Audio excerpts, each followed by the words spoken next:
Eh bien bonjour à tous et bienvenue sur la chaîne de Bobby35. On se trouve ici avec l'équipe de Underground Anthem pour vous parler du making-of de ce projet. Alors déjà un grand merci à vous pour tous ceux qui ont pu regarder le projet. Donc c'est un projet qui nous a pris du temps, c'est un projet qu'on a mis beaucoup d'énergie dans ce projet, dans tout ce qui est réalisation, etc.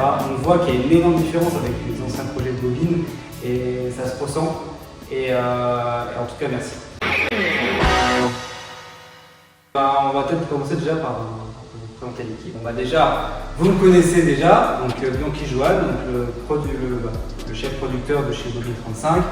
Et dans ce court-métrage ici, je joue le rôle de Alex. Je vais réveiller à ma soirée, désolé. Anto, je te laisse te présenter. Anthony Caron, avec un seul R cette fois-ci. Je joue à l'heure actuelle le personnage de Nico, petit bassiste slash pianiste, synthésiste, un peu calme, un peu mais toujours de bons conseils. Aujourd'hui ça va. Tu vas Drake avec des horaires de chat quand même. Mais pourquoi pas? Moi je le verrais bien danser en sous-vêtements. Et ben pour ma part, moi c'est Benoît, je joue Drake et je suis le batteur du groupe. Je suis, comme on pourrait dire, un peu le méchant, celui qui veut finir. T'es le râle. Oui, je suis à l'heure du truc quoi. Franchement, la batterie était pas ouf. Hey. Bon, moi c'est Elodie, je joue Clara. Qui veut de la... Des choses à dire sur ton personnage? Non, laisse. Peut-être qu'il tombe amoureux, peut-être ça. Du coup, personnage de Clara, le personnage de Clara qui a été assez compliqué à réaliser au début, car on était un peu perdu, on ne savait pas trop comment on voulait s'être opposé avec les autres membres du groupe. Donc Clara, personnage assez joyeux, assez vif dans ses choix, dans son humeur, dans sa personnalité. Du coup t'écoutes de quoi? Moi j'écoute un peu de tout, mais c'est surtout le rock pop japonais que j'aime. Et on ressent vraiment dans toutes les phases du projet, dans tous les moments où elle apparaît à l'écran, du début jusqu'à la fin, c'est vraiment le personnage d'émotion de ce court-métrage. C'est elle qui va faire peser la balance dans l'histoire avec Alex. Moi, c'est Christine Giquel, je fais le personnage de Rio, donc la manageuse du groupe. Aux abords stricts de l'apparence, mais quand même avec un peu de peps, qui doit gérer un groupe un peu particulier, on va dire. Spécial. Ah, Rio, tu tombes bien, tu peux avoir des jours de congé? Je t'accorderai des jours de congé. Je suis pardon. On a pu me voir récemment dans McLaren City, où je joue le rôle de Lindsay. Ah, bienvenue au McLaren City. Après, c'est à peu près le même type de personnage, un peu le même type. Toujours un plaisir de jouer ce genre de personnage. Donc Christine a souligné un détail important, c'est vrai que vous connaissez certaines têtes qui sont présentes, déjà Christine qui a participé au projet McLaren, et surtout il y a aussi Benoît et Anthony qui ont participé aussi au projet McLaren en tant que figurants, et cette fois ils sont au devant de la scène dans un rôle principal secondaire. Pour vous expliquer un peu le projet, pour ceux qui n'auraient peut-être pas encore vu Underground Anthem et qui vont peut-être aller voir après cette vidéo. Donc Underground Anthem, c'est comme j'ai dit le tout dernier court-métrage proposé chez Bobby35 qui met en situation le domaine du rock avec un groupe qui s'appelle donc Underground Anthem, qui font du rock underground depuis plus de 4 ans. Et on va suivre l'histoire de Alex qui va tomber amoureux de Clara, une personne qui va arriver dans la vie en un claquement de doigts et qui va lui faire changer toute vision d'une chose, voire même changer son style musical. De passer d'un style underground à passer à un style rock japonais. Et c'est vraiment le mot d'ordre de ce court-métrage, c'est montrer qu'on est capable de faire autre chose. Je veux peut-être bien commencer à parler d'un truc avant qu'on vraiment donne notre débrief, c'est comment ce projet il a pu vivre le jour. Donc Underground a passé par 3 étapes de création. Il y avait une première phase, donc le projet s'est toujours appelé Underground et a toujours eu le même logo qui était réalisé par Activity. Donc ce projet n'a jamais changé, sauf dans son histoire bien sûr. Son histoire de base de Underground, c'était un groupe dans un sous-sol qui devait réaliser un album et qui leur restait 2 musiques à faire. Et il devait speeder, ça devait un court-métrage d'environ 8 minutes. Comme le projet était assez long, et pas assez long, mais c'est au niveau de l'organisation, c'était assez compliqué. Le projet a été un peu mis en suspens et a été revu pour essayer de réduire ce temps. Et avec du recul, je voulais explorer autre chose. Et je me suis dit, pourquoi pas réexplorer ce principe-là, reprendre ce principe et le changer totalement. Et c'est là qu'on a rajouté l'idée de l'histoire d'amour. Pourquoi le rock japonais? Au moment de la création de ce projet, j'étais tombé un peu dans une phase dans le domaine de l'animation japonaise, car je vous dis sincèrement, le cinéma c'est 2025. Et ça dépend. Mais bon voilà, c'est que mon avis. Et du coup, j'ai voulu me faire à d'autres horizons et je suis allé dans le domaine de l'animation japonaise pour voir qu'est-ce qui se faisait. Et je suis tombé sur plein de choses, dont de nombreux animés de rock, donc je peux citer Bocchi the Rock, K-On, Girls Band Cry ou alors Rock in the Lady Modesty. Tous ces projets ont permis de donner vraiment cette identité à ce projet-là. Pour ce qui est après des personnages, ça va être, on a travaillé à deux sur ce projet, il y avait moi et Shot, qui normalement fera aussi le montage de cette vidéo, qui a fait toute cette phase en fait, de création des personnages. Il a pensé à toute leur personnalité, leur réflexion, et c'est à lui qu'on doit vraiment toute cette quantité de personnages. Moi je me rappelle surtout de la première fois où tu as existé.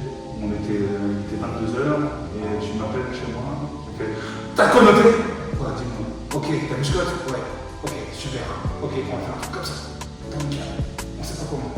Oui. C'est vrai que oui, je vais te dire ça, c'est vrai qu'Underground a aussi une grande inspiration, Scott Pilgrim, et c'est le nom de la principale. Et après, c'est greffé l'animation japonaise pour pas reprendre ce Scott tout le temps. Il est comme là, on le ressent, ce domaine Scott, on le ressent dans tout son truc, le mec qui tombe amoureux au bout de 3h30 et qui veut déjà se marier avec elle alors qu'il a à peine vu 2 secondes. Et c'est Scott, ça se ressent, et même dans ce qu'on voit, il y a beaucoup de petits clins d'œil avec les vulgarités, avec les couches, les fâches qu'on peut avoir dans les cartoons. Ça se représente autant par Underground et c'est cette inspiration qu'il faut voir. Et d'ailleurs, c'est l'inspiration principale. Donc Underground a mis la barre au-dessus, on peut le voir déjà visuellement avec déjà des caméras qui... On peut dire que 80% du budget est parti dans les décors. Ça, c'est beau. Et surtout dans les costumes. Surtout dans les costumes, oui. C'est vrai que par contre, ça c'est un point important, j'aimerais bien dire, c'est que Underground a été beaucoup moins cher en production que McLaren. McLaren, il y avait vraiment un peu plus de dépenses en ce qui concerne certains accessoires, en ce qui concerne le côté d'école, en ce qui concerne certains trucs essentiels, voilà. Ça a pris plus de budget, c'est vrai que là, Underground a pris beaucoup moins de budget parce qu'en fait, on avait déjà tout à disposition. Pour ce qui est déjà de la batterie, du synthé et des basses, là, c'est vraiment des amis à moi, des cousins à moi qui me les ont prêtés, que je remercie infiniment. Et pour ce qui est de la salle, je remercie infiniment Puzzle, qui nous ont dit de venir tourner ici, donc Puzzle Thionville, ils ont gentiment prêté ces salles pour toute la semaine, et ces projos, et les caméras, parce que là, vous allez voir au montage 3 caméras qui tournent en même temps, qui gagnera du temps, vous avez plein de plans, franchement ça va être vraiment beaucoup mieux, c'est beaucoup plus dynamique que McLaren, et ça se ressent. Et pour revenir sur le puzzle, ils nous ont prêté tout ça et ils nous ont laissé dans notre coin pour qu'on puisse travailler tranquillement. Et ça, surtout, ils sont venus nous voir pour demander si ça allait bien. À McLaren, on n'avait pas ça, c'était juste, vous avez fini quand? C'était ça. Hein. Merci, à plus tard. Bon courage. Là, ils viennent vraiment me voir pour voir si tout se passe bien et tout. Franchement, là, c'est du McLaren, c'était putain. C'est bientôt fini. Ouais. Oui. C'est vrai que McLaren, McLaren, c'était genre, McLaren, c'était les débuts, c'est pas pareil.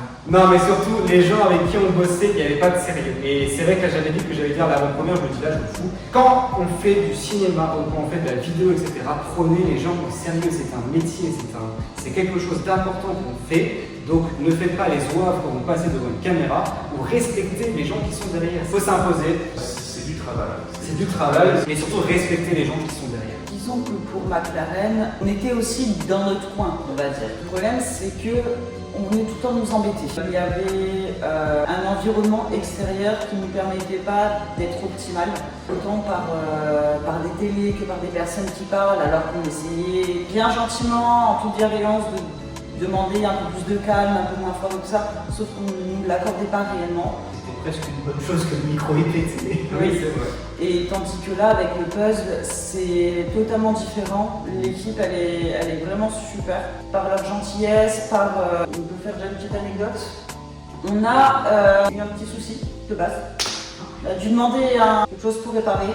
Le gentil monsieur de la salle, que je ne connais toujours pas son prénom, a donné l'outil en fait directement, et plein de petits trucs comme ça. Et je pense que si on était sur McLaren City, on aurait démerdé à chercher Vraiment, je suis impressionnée par la gentillesse. Big up aussi au médiateur du puzzle. Mais non, mais de toute façon, ils l'ont compris. On était là pour ça, on était là pour eux. Et qu'à partir du moment où on avait loué la salle, on savait ce qu'on avait à faire dans tous les cas. Donc, non, franchement, un grand merci à eux. Et moi, comme je leur ai dit, aussi bien pour travailler avec Bonnie Francin que travailler de mon côté, je continuerai à venir ici parce que la collaboration avec Puzzle est quelque chose d'extraordinaire. On On s'est fait accueillir presque à bras levés, on nous a dit vous êtes sûr, on était dit.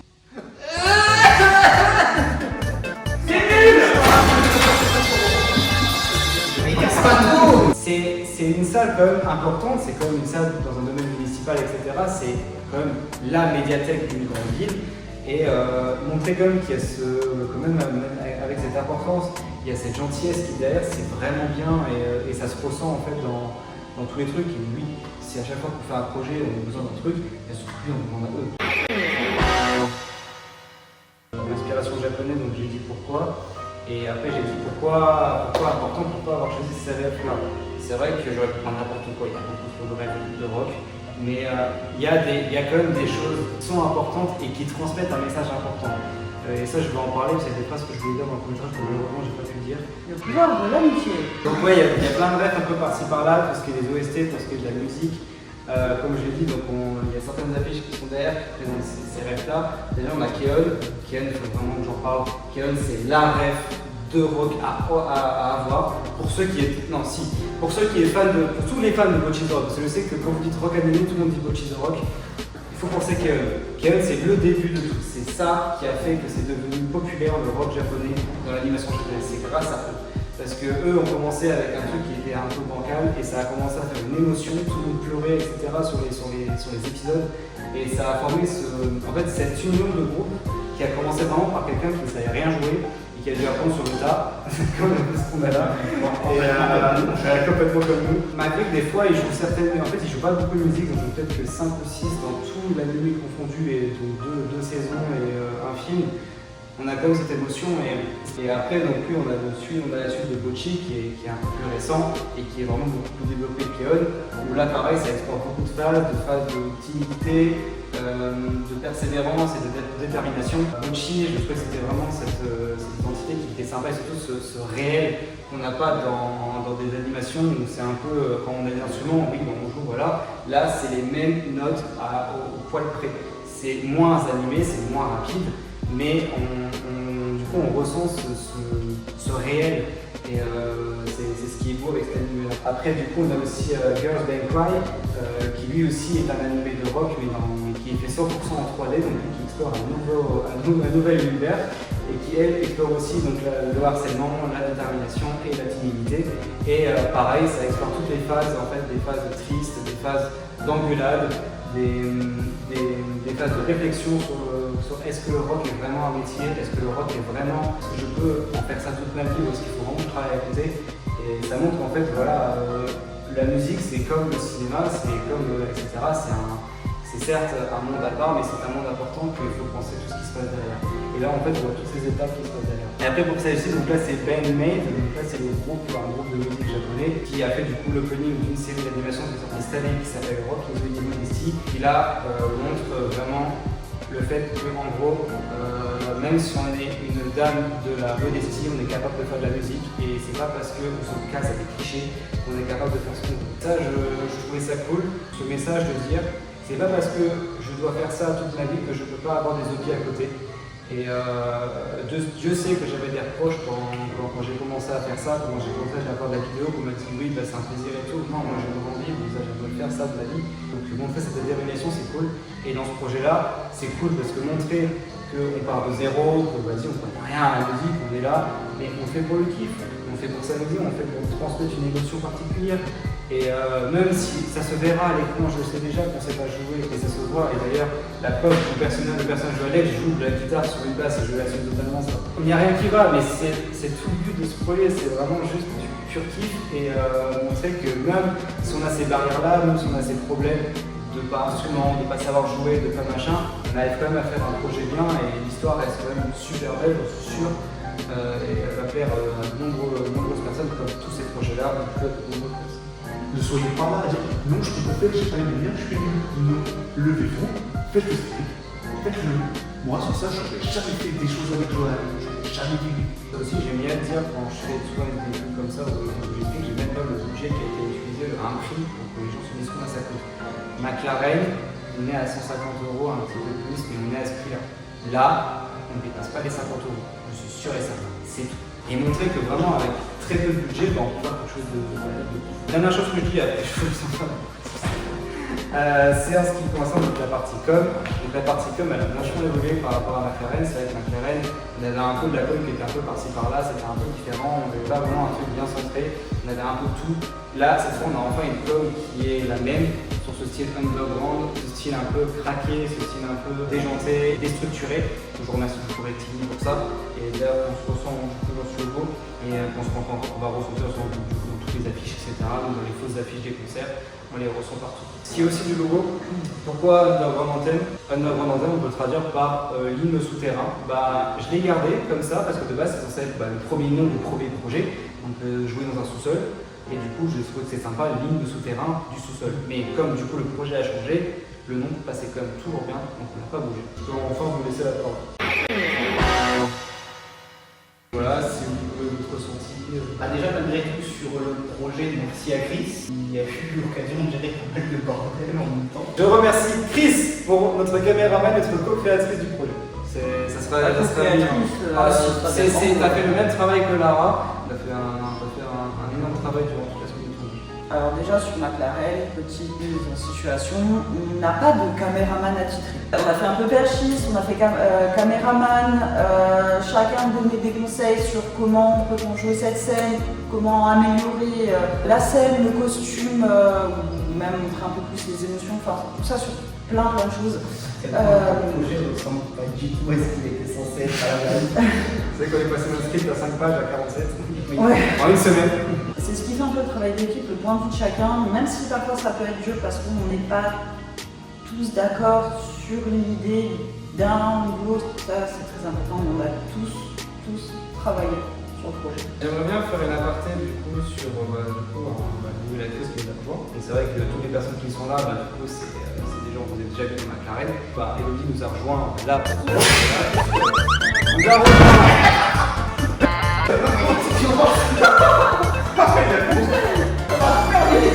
Je reprends. Une nouvelle actrice qui nous a rejoint cette année. Donc une nouvelle actrice qui nous a rejoint cette année, donc Elodie. Donc Elodie, voilà, je nous a rejoint. Point fini. Du coup, merci. Nous a rejoint. Nous a rejoint parce que parce qu'il manque à quelqu'un. Parce qu'il manque à quelqu'un, c'est vrai. C'est vrai que ça s'est un peu décidé au pif. Alors, c'est vrai, je tiens à rétablir. Oui, il manquait une actrice. Et Johan m'a demandé, écoute, est-ce que tu connais quelqu'un de pétillant, de joyeux, enfin de joyeuse, de pétillante? Et je dis oui, j'en connais une. Et elle a pas voulu que je mette une peur. Et si vous ne trouvez pas, il réapparaîtra quelque part à un moment dans un autre projet. Et du coup, c'est vrai qu'il y a aussi un 6e personnage qui n'apparaît pas et qui apparaît en vogue, qui est du coup Axelot Witch, que du coup je ne peux pas dire son nom, qui est du coup une doubleuse professionnelle et qui fait aussi un autre personnage qui fait du coup la petite sœur de Alex Lila. Donc voilà, elle fait aussi partie du court-métrage, c'est la première fois qu'elle fait son apparition. Elle avait fait aussi une apparition à McLaren, mais je lui avais dit qu'il n'y avait pas de rôle qui serait sympa, qu'elle pourrait jouer à ce moment-là. Et là du coup pour Underground, elle a vraiment un rôle parfait pour elle, parce que c'est vraiment, elle fait que des voix de petites filles ou de petits enfants. Pour les rôles que tu nous as fait écouter, elle est incroyable. Non, sa voix est vraiment bien. Je lui avais dit une voix.